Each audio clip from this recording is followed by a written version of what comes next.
សួស្តីអ្នកទាំងអស់គ្នាយ៉ាសិននៅក្នុងវីដេអូនេះខ្ញុំនឹងបង្រៀនអ្នកទាំងអស់គ្នាអំពីរបៀបនៅក្នុងការដាក់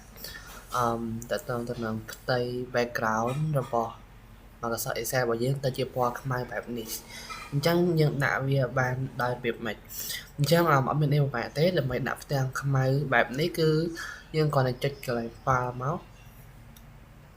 ចុចកន្លែង file មកវាចេញទម្រង់បែបនេះអញ្ចឹងយើងយកកន្លែង option ដដែលហើយ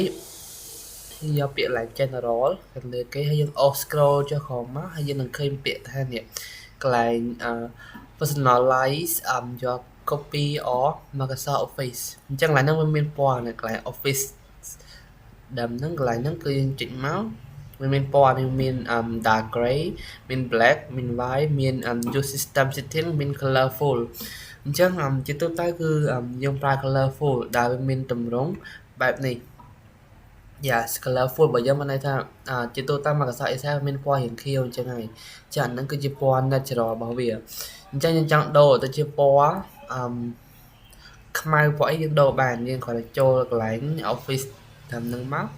យើងយកពាក្យមកគេថាយើងចង់បានពណ៌អីគេពណ៌ black អញ្ចឹងយើងចុចមកលើ black តិចមកហើយយកពាក្យថា OK អញ្ចឹងវានឹងចេញពណ៌ black ហើយពណ៌ gray គឺយកពណ៌ opaque អញ្ចឹងចុចកន្លែង file យកពាក្យ option ដដែលហើយយើងយកឡើងនេះដូរមកចាំបានពណ៌គេឧទាហរណ៍ដូរដាក់ពណ៌កន្លែង use system setting គឺយើងប្រើពណ៌របស់ system ណាយ៉ាអញ្ចឹងយើងប្រើមកគឺពណ៌អញ្ចឹងតែមានពណ៌ខៀវទៅដោយសារតែពណ៌ system គឺស្ដាប់ទៅលើពណ៌ដែល system មួយៗនៅក្នុងហ្នឹងវាអត់មានពណ៌ខាងលើហ្នឹងទេចឹងអាចដូរបានកន្លែងហ្នឹងយើងចង់ដាក់ពណ៌ខ្មៅមិញហ្នឹងក៏បានដែរយ៉ាតែពណ៌ខ្មៅយើងប្រើពេលយប់គឺយើងមើលទៅឃើញច្បាស់ល្អ Yes អូខេ